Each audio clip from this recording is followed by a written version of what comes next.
सोमवार की प्राचीन कथा सुनाने जा रहे हैं।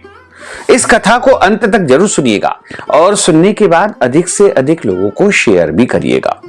बोलिए शंकर भगवान की जय, पार्वती माता की जय। मृत्युंजय महारुद्र त्राहि मां शरणागतम, जन्म मृत्यु जरा व्याधि पीड़ितम कर्म बंधनैः। प्राचीन समय में अमरपुर नामक एक नगर में एक धनी व्यापारी निवास करता था। दूर दूर तक उसका व्यापार फैला हुआ था। नगर में उस व्यापारी का सभी लोग मान सम्मान करते थे। इतना सब कुछ होने पर भी वह व्यापारी अंतर मन से बहुत दुखी और उदास रहता था, क्योंकि उस व्यापारी का कोई पुत्र नहीं था, उसके यहां कोई संतान नहीं थी। दिन रात उसे एक ही चिंता सताती रहती थी कि उसकी मृत्यु के बाद इतने बड़े व्यापार और धन संपत्ति को कौन संभालेगा।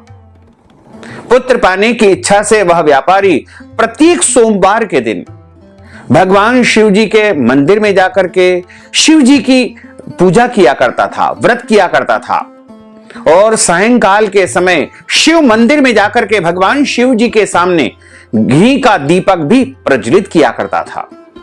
उस व्यापारी की श्रद्धा, भक्ति और विश्वास को देख करके एक दिन माता पार्वती जी ने भगवान देवाधिदेव महादेव से प्रश्न किया, हे प्राणनाथ, यह व्यापारी आपका सच्चा भक्त है। कितने दिनों से यह व्यापारी सोमवार का व्रत और पूजा नियमित रूप से कर रहा है। भगवान इस व्यापारी की मनोकामना आप जरूर पूर्ण करें। भगवान शिव ने मुस्कुराते हुए कहा कि हे देवी पार्वती, इस संसार में सबको उसके कर्म के अनुसार फल की प्राप्ति होती है। प्राणी जैसा कर्म करते हैं उन्हें वैसा ही फल प्राप्त होता है। तो इसका जब उचित समय आएगा तब इसे भी फल मिलेगा। इसके बावजूद पार्वती जी नहीं मानी। उन्होंने भगवान से आग्रह करते हुए कहा कि नहीं प्राणनाथ, आपको इस व्यापारी की इच्छा पूर्ण करनी ही पड़ेगी। यह आपका अनन्य भक्त है, प्रति सोमवार आपका विधिवत व्रत रखता है और पूजा अर्चना के बाद आपको भोग लगा करके एक समय भोजन ग्रहण करता है। आपको इसे पुत्र प्राप्ति का वरदान देना ही होगा। माता पार्वती जी का इतना आग्रह सुन करके भगवान शिव ने कहा कि तुम्हारे आग्रह पर मैं इस व्यापारी को पुत्र प्राप्ति का वरदान देता हूं, लेकिन इसका पुत्र 16 वर्ष से अधिक जीवित नहीं रहेगा। उसी रात भगवान शिव ने स्वप्न में उस व्यापारी को दर्शन देकर उसे पुत्र प्राप्ति का वरदान दिया और उसके पुत्र के 16 वर्ष तक जीवित रहने की बात भी उसे स्वप्न में भगवान ने बता दी। भगवान के वरदान से व्यापारी को खुशी तो हुई, लेकिन पुत्र की अल्पायु की चिंता ने उसे बहुत दुखी कर दिया। व्यापारी पहले की तरह सोमवार का विधिवत व्रत करता रहा, पूजन करता रहा। कुछ महीनों पश्चात उसके घर में अति सुंदर पुत्र उत्पन्न हुआ। पुत्र जन्म से व्यापारी के घर में खुशियां भर गई, परंतु धूमधाम से पुत्र जन्म का समारोह मनाया गया और बहुत खुशियां मनाई गई, क्योंकि बहुत दिनों के बाद उसके यहां पुत्र की प्राप्ति हुई थी। व्यापारी को पुत्र जन्म की अधिक खुशी नहीं थी, क्योंकि उसे पता था कि उसके पुत्र की अल्पायु है। यह रहस्य घर में किसी और को पता नहीं था। विद्वान ब्राह्मणों ने उस पुत्र का नाम अमर रखा। जब अमर 12 वर्ष की आयु को प्राप्त हो गया तो उसे विद्या अध्ययन के लिए, शिक्षा प्राप्ति के लिए वाराणसी भेजने का निश्चय हुआ। व्यापारी ने अमर के मामा दीपचंद को बुलाया और कहा कि अमर को शिक्षा प्राप्ति के लिए वाराणसी लेकर के जाओ। अमर अपने मामा के साथ विद्या अध्ययन करने के लिए निकल गया। रास्ते में जहां भी अमर और दीपचंद रात्रि विश्राम के लिए ठहरते, वहां पर यज्ञ करते और ब्राह्मणों को भोजन कराते थे। लंबी यात्रा के बाद अमर और दीपचंद एक नगर में पहुंचे। उस नगर के राजा की कन्या के विवाह की खुशियां में पूरा नगर सजाया गया था। निश्चित समय पर बारात आ गई, लेकिन वर का पिता अपने बेटे के एक आंख से काणे होने के कारण बहुत चिंतित था। उसे इस बात का भय सता रहा था कि राजा को इस बात का पता चलने पर कहीं वह विवाह से इनकार न कर दे, इससे उसकी बहुत बदनामी होगी और बारात खाली लौट जाएगी। वर के पिता ने अमर को देखा तो उसके मस्तिष्क में, उसके मन में एक विचार आया। उसने सोचा कि क्यों न इस लड़के को दूल्हा बना करके राजकुमारी से इसका विवाह करवा दूं और विवाह के बाद इसको धन दे करके विदा कर दूंगा और राजकुमारी को अपने नगर में ले जाऊंगा, अपने घर की वधू बना लूंगा। वर के पिता ने इसी संबंध में अमर और दीपचंद से बात की। दीपचंद ने धन मिलने के लालच में वर के पिता की बात को स्वीकार कर लिया और अमर को दूल्हे के वस्त्र पहना करके राजकुमारी चंद्रिका से विवाह करा दिया गया। राजा ने बहुत सारा धन देकर के राजकुमारी को विदा कर दिया। अमर जब लौट रहा था तो सच नहीं छिपा सका और उसने राजकुमारी की ओढ़नी पर लिख दिया, राजकुमारी चंद्रिका, तुम्हारा विवाह तो मेरे साथ हुआ था। मैं तो वाराणसी में शिक्षा प्राप्त करने जा रहा हूं। अब तुम्हें जिस नवयुवक की पत्नी बनना पड़ेगा वह एक आंख से काना है। जब राजकुमारी ने अपनी ओढ़नी पर लिखा हुआ पढ़ा तो उसने काने लड़के के साथ जाने से इनकार कर दिया, मना कर दिया। राजा ने सब बातें जान करके राजकुमारी को महल में रख लिया और हर अमर अपने मामा दीपचंद के साथ वाराणसी में विद्या अध्ययन करने के लिए पहुंच गया। अमर ने गुरुकुल में शिक्षा की शुरुआत की, पढ़ना शुरू कर दिया। जब अमर की आयु 16 वर्ष की हुई तो उसने एक यज्ञ किया। यज्ञ की समाप्ति पर ब्राह्मणों को भोजन करवाया और खूब अन्न वस्त्र दान किए। रात्रि को अमर अपने शयन कक्ष में सो गया। भगवान शिव जी के वरदान के अनुसार शयना अवस्था में ही अमर के प्राण पखेरु उड़ गए। सूर्योदय होने पर मामा अमर को मृत देख करके रोने पीटने लगा। आसपास के लोग भी एकत्र होकर के दुख प्रकट करने लगे। मामा के रोने विलाप करने के स्वर समीप से गूंजते हुए भगवान शिव और माता पार्वती ने भी सुने। पार्वती जी ने भगवान से कहा कि प्राणनाथ, मुझसे इसके रोने के स्वर सहन नहीं हो रहे हैं, आप इस व्यक्ति के कष्ट को अवश्य दूर करें। भगवान शिव ने माता पार्वती जी के साथ अदृश्य रूप में समीप जाकर के अमर को देखा तो पार्वती जी से बोले कि हे देवी, हे पार्वती, यह तो उसी व्यापारी का पुत्र है। मैंने इसे 16 वर्ष की आयु का वरदान दिया था, इसकी आयु अब पूर्ण हो गई है। पार्वती ने फिर भगवान शिव से निवेदन किया कि हे प्राणनाथ, आप इस लड़के को जीवित करें, नहीं तो इसके माता पिता पुत्र की मृत्यु के कारण रो रो करके अपने प्राणों का परित्याग कर देंगे। इस लड़के का पिता तो आपका परम भक्त है, वर्षों से वह सोमवार का व्रत करते हुए आपको भोग लगा रहा है। पार्वती जी के आग्रह करने पर भगवान शिव ने उस लड़के को जीवित होने का पुनः वरदान दिया और कुछ ही पल में वह बालक जीवित होकर के उठ बैठा। विद्या अध्ययन पूर्ण होने पर शिक्षा की समाप्ति करके अमर अपने मामा के साथ अपने नगर की ओर चल दिया। दोनों चलते हुए उसी नगर में पहुंचे जहां अमर का विवाह हुआ था। उस नगर में भी अमर ने यज्ञ का आयोजन किया। समीप से गुजरते हुए नगर के राजा ने यज्ञ का आयोजन देखा। राजा ने अमर को तुरंत पहचान लिया। यज्ञ समाप्त होने पर राजा अमर और उसके मामा को अपने महल में ले गए और बहुत सत्कार किया, आतिथ्य किया और कुछ दिन उन्हें महल में रख करके बहुत सा धन वस्त्र दे करके राजकुमारी के साथ में विदा किया। रास्ते में सुरक्षा के लिए राजा ने बहुत से सैनिकों को भी उनके साथ भेज दिया। दीपचंद ने नगर में पहुंचते ही एक दूत को घर भेज करके अपने आगमन की सूचना भेजी। अपने बेटे अमर को जीवित वापस लौटने की सूचना से व्यापारी बहुत प्रसन्न हुआ। व्यापारी ने अपनी पत्नी के साथ स्वयं को एक कमरे में बंद करके रखा हुआ था। भूखे प्यासे रह करके व्यापारी और उसकी पत्नी बेटे की प्रतीक्षा कर रहे थे। उन्होंने प्रतीक्षा करते करते यह भी प्रतिज्ञा ली थी कि यदि उन्हें अपने बेटे की मृत्यु का समाचार मिलेगा तो वे दोनों भी अपने प्राणों का परित्याग कर देंगे। व्यापारी अपनी पत्नी और मित्रों के साथ नगर के द्वार पर पहुंच गया। अपने बेटे के विवाह का समाचार सुनकर के, आगमन का समाचार सुनकर के, पुत्र वधू राजकुमारी चंद्रिका को देख करके उसकी खुशी का ठिकाना न रहा।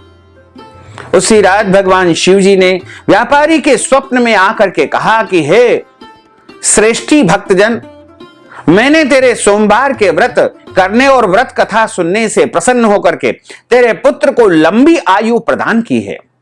व्यापारी बहुत प्रसन्न हुआ। सोमवार का व्रत करने से व्यापारी के घर में खुशियां लौट आई। शास्त्रों में लिखा हुआ है कि जो स्त्री पुरुष श्रावण सोमवार का विधिवत व्रत करते हैं और इस व्रत कथा को सुनते हैं, उनके जीवन की सभी इच्छाएं, मनोकामनाएं अवश्य ही पूर्ण हो जाती है। बोलिए शंकर भगवान की जय। अब हम आपको स्कंद पुराण में जो श्रावण सोमवार का महात्म्य बताया गया है उसकी कथा सुनाने जा रहे हैं। सनत कुमार बोले कि हे भगवान, मैंने रविवार का हर्ष कारक महात्म्य आपके मुख से सुना है। अब आप श्रावण मास में आने वाले सोमवार का महात्म्य मुझे बताइए। देवाधिदेव महादेव ईश्वर बोले कि हे सनत कुमार, सूर्य मेरा नेत्र है, उसका महात्म्य इतना श्रेष्ठ है, तो फिर वो उमा सहित सोम मेरे नाम वाले उस सोमवार का कहना ही क्या है। उसका जो महात्म्य मेरे लिए वर्णन के योग्य है उसे मैं आपसे कहता हूं। सोम चंद्रमा का नाम है और यह ब्राह्मणों का राजा है। यज्ञों का साधन भी सोम है। उस सोम के नाम के कारणों को आप सावधान होकर मुझसे सुनिए, क्योंकि यह वार मेरा है, मेरा स्वयं का स्वरूप है, अतः इसे सोम कहा गया है। इसलिए यह समस्त राज्य का प्रदाता तथा श्रेष्ठ है। व्रत करने वाले को यह संपूर्ण राज्य का फल देने वाला है। हे विप्र, उसकी विधि सुनिए। मैं आपको विस्तार पूर्वक बता रहा हूं। हालांकि कलयुग में इस विधि का पालन करना और इस प्रकार व्रत रखना थोड़ा कठिन होगा, लेकिन इस महात्म को सुनने पर भी मनुष्यों को 16 सोमवार या सावन सोमवार या सोमवार व्रत का पूरा पुण्य मिल पाएगा। 12 महीनों में सोमवार व्रत अत्यंत श्रेष्ठ है। उन मासों में यदि सोमवार व्रत करने में असमर्थ हो तो श्रावण मास के सोमवार का व्रत प्रत्येक मनुष्य को अवश्य करना चाहिए। इस माह में इस व्रत को करके मनुष्य वर्ष भर के किए गए व्रत का फल प्राप्त होता है। श्रावण में या कृष्ण पक्ष में या शुक्ल पक्ष में, दोनों ही पक्ष में सोमवार का व्रत जरूर करना चाहिए।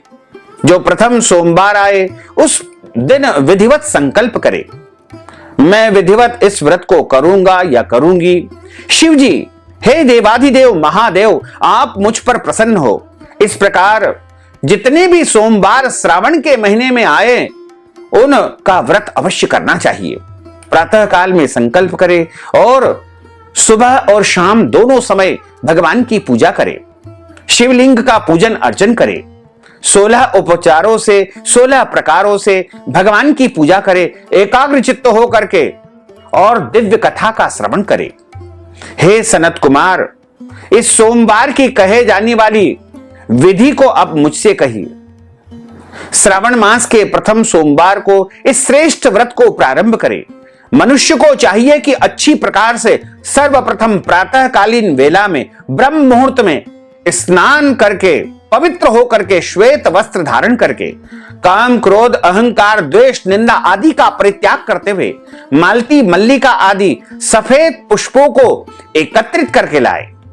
इसके अतिरिक्त अन्य विविध प्रकार के अनेकों प्रकार के पुष्पों से तथा अभिष्ट पूजनोपचारों के द्वारा ओम त्र्यंबकम जजामहे सुगंधिम पुष्टिवर्धनम उर्वारुकमेव बंधनान मृत्योर्मुक्षीयमामृतात्, इस मूल मंत्र से भगवान देवाधिदेव महादेव के शिवलिंग की पूजा अर्चना करें। उसके बाद कहे कि हे देवाधिदेव महादेव, हे भावनाश महादेव, उग्र उग्रनाथ, भाव शशिमौली रुद्र, नीलकंठ शिव तथा भवहारी का मैं ध्यान करता हूं। इस प्रकार अपने विभव के अनुसार मनोहर उपचारों से देवेश शिव का विधिवत पूजन अर्चन करे। जो इस व्रत को करता है उसके पुण्य फल को सुनिए। जो लोग सोमवार के दिन भगवान भोलेनाथ का माता पार्वती जी के सहित पूजन अर्चन करते हैं, वे पुनरावृत्ति से रहित अक्षय लोक को प्राप्त करते हैं, शिव लोक को प्राप्त करते हैं। हे सनत कुमार, इस मास में नक्त व्रत से जो पुण्य प्राप्त होता है उसे मैं संक्षेप में कहता हूं। देवताओं तथा दानवों से भी अभेद्य 7 जन्मों का अर्जित पाप नक्त भोजन से नष्ट हो जाता है, इसमें संदेह नहीं करना चाहिए। अथवा इस अच्युतम व्रत को उपवास पूर्वक धारण करे। इसे करने से पुत्र की इच्छा रखने वाला मनुष्य पुत्र प्राप्त करता है और धन की चाहने वाला धन को प्राप्त करता है। वह जिस जिस अभिष्ट की कामना करता है उसे अवश्य ही प्राप्त कर लेता है। इस लोक में दीर्घकालिक वांछित सुखोपभोग को भोग करके अंत में श्रेष्ठ विमान पर आरूढ़ होकर के वह रुद्र लोक में प्रतिष्ठा को प्राप्त करता है। चित्त चंचल है, धन चंचल है और जीवन भी चंचल है, ऐसा समझ करके प्रयत्न पूर्वक श्रावण सोमवार का व्रत करना चाहिए और इसका उद्यापन भी करना चाहिए। चांदी के वृषभ पर विराजमान स्वर्ण निर्मित शिव तथा माता पार्वती जी की प्रतिमा अपने सामर्थ्य के अनुसार बनानी चाहिए। इसमें धन की कंजूसी बिल्कुल भी नहीं करना चाहिए। यदि आपको भगवान ने समर्थवान बनाया है, आपके पास धन है, तो प्रभु के लिए धन का बिल्कुल भी कंजूसी न करें, कृपणता न दिखाएं और दिव्य तथा शुभ लिंग तो भद्र मंडल ब्राह्मण के द्वारा निर्मित करवाए। उसमें 2 श्वेत वस्त्रों से युक्त एक घट की स्थापना करे। घट के ऊपर तांबे अथवा बांस का बना हुआ पात्र रखे और उसके ऊपर उमा सहित शिव जी की स्थापना करे। उसके बाद श्रुति स्मृति तथा पुराणों में कहे गए मंत्रों से या पंचाक्षर मंत्र ओम नमः शिवाय से भगवान की पूजा करे। पुष्पों का मंडप बनाए तथा उसके ऊपर सुंदर चंदोबा लगाए। उसमें गीतों तथा बाजों की मधुर ध्वनि के साथ रात्रि में जागरण करे। उसके बाद बुद्धिमान मनुष्य अपने ग्रह्य सूत्र में निर्दिष्ट विधान के अनुसार अग्नि की स्थापना करे और फिर शव आदि 11 श्रेष्ठ नामों से पलाश की समिधाओं से 108 आहुति प्रदान करे। यव, व्रीहि, तिल आदि की आहुति ओम नमः शिवाय या फिर आप्यायस्व इत्यादि जो मंत्र होते हैं, इन मंत्रों और बिलपत्र की आहुति महामृत्युंजय मंत्र से प्रदान करें या फिर पंचाक्षर मंत्र से आहुति प्रदान करें। इसके बाद विद्वान ब्राह्मणों के निर्देशन में सृष्टिकृत हवन करके पूर्णाहुति दे करके आचार्य का पूजन करे। उसके बाद उन्हें गौदान देवे और 11 श्रेष्ठ ब्राह्मणों को भोजन करवाएं। उन्हें वंश पात्र सहित 11 घट का दान करें। इसके बाद पूजित देवता को तथा देवताओं को अर्पित सभी सामग्री आचार्य को दान दे और उसके बाद प्रार्थना करे कि मेरा यह व्रत परिपूर्ण हो। हे भोलेनाथ, हे शिवजी, मुझ पर प्रसन्न हो। इसके बाद बंधुओं के सहित हर्ष पूर्वक पूरे परिवार के साथ स्वयं भोजन करे। इसी विधान से जो मनुष्य व्रत करता है और उसका उद्यापन करता है, वह जिस जिस अभिलाषित वस्तु की कामना करता है उसे निश्चय ही वह प्राप्त कर लेता है। इसमें कोई संदेह नहीं है और अंत में शिव लोक को प्राप्त होकर के उस लोक में पूजित होता है। भगवान कहते हैं कि हे सनत कुमार, सर्वप्रथम भगवान श्री कृष्ण ने इस मंगलकारी सोमवार व्रत को किया था। श्रेष्ठ आस्तिक तथा धर्मपरायण राजाओं भी और अनेक राजाओं ने भी इस व्रत को किया था। जो इस व्रत का नित्य श्रवण करता है या सोमवार के दिन इसको सुनता है, वह व्रत करने के संपूर्ण पुण्य फल को अवश्य ही प्राप्त कर लेता है। यदि आप व्रत कर पाते हैं तो अति उत्तम है और नहीं भी कर पाते हैं तो इस कथा का यदि आप श्रवण करेंगे तो निश्चित तौर से आपको श्रावण सोमवार व्रत का संपूर्ण पुण्य प्राप्त हो पाएगा। श्री स्कंद पुराण अंतर्गत ईश्वर सनत कुमार संवाद श्रावण मास महात्म्यम सदा शिवार्पणमस्तु। बोलिए शंकर भगवान की जय। अच्युतम केशवम राम नारायणम कृष्ण दामोदरम वासुदेवम हरे, श्रीधरम माधवम गोपिका वल्लभम, श्री जानकी नायकम रामचंद्रम भजे, जानकी मनोहरम सर्वलोक नायकम, श्री शंकरादि सेवितम पुण्य नाम कीर्तनम, श्री राम राम राम राम राम नाम तायकम, रामा कृष्ण वासुदेवा भक्ति मुक्तिदायकम, रामा कृष्ण वासुदेवा भक्ति मुक्तिदायकम, रामा कृष्ण वासुदेवा भक्ति मुक्तिदायकम, रामा कृष्ण वासुदेवा भक्ति मुक्तिदायकम। बोलिए शंकर भगवान की जय, पार्वती माता की जय, गजानंद गणपति भगवान की जय। भक्तजनों, माताओं बहनों, यदि आप श्रावण सोमवार के निमित्त कथा की दक्षिणा प्रदान करना चाहते हैं, वस्त्रदान, अन्नदान, गोदान या फिर कोई भी पूजन पाठ हमारे माध्यम से करवाना चाहते हैं, तो इस हेतु अपना नाम और गोत्र व्हाट्सएप के माध्यम से भेज करके नगद राशि हमारे गूगल पे, फोन पे अथवा पेटीएम नंबर या फिर अकाउंट नंबर के माध्यम से भेज करके श्रावण सोमवार का संपूर्ण पुण्य लाभ आप प्राप्त कर सकते हैं। साथ ही आप सभी से अनुरोध है कि इस ज्ञानवर्धक वीडियो को अधिक से अधिक लोगों को शेयर करिएगा, लाइक करिएगा, कमेंट करिएगा और यदि अभी तक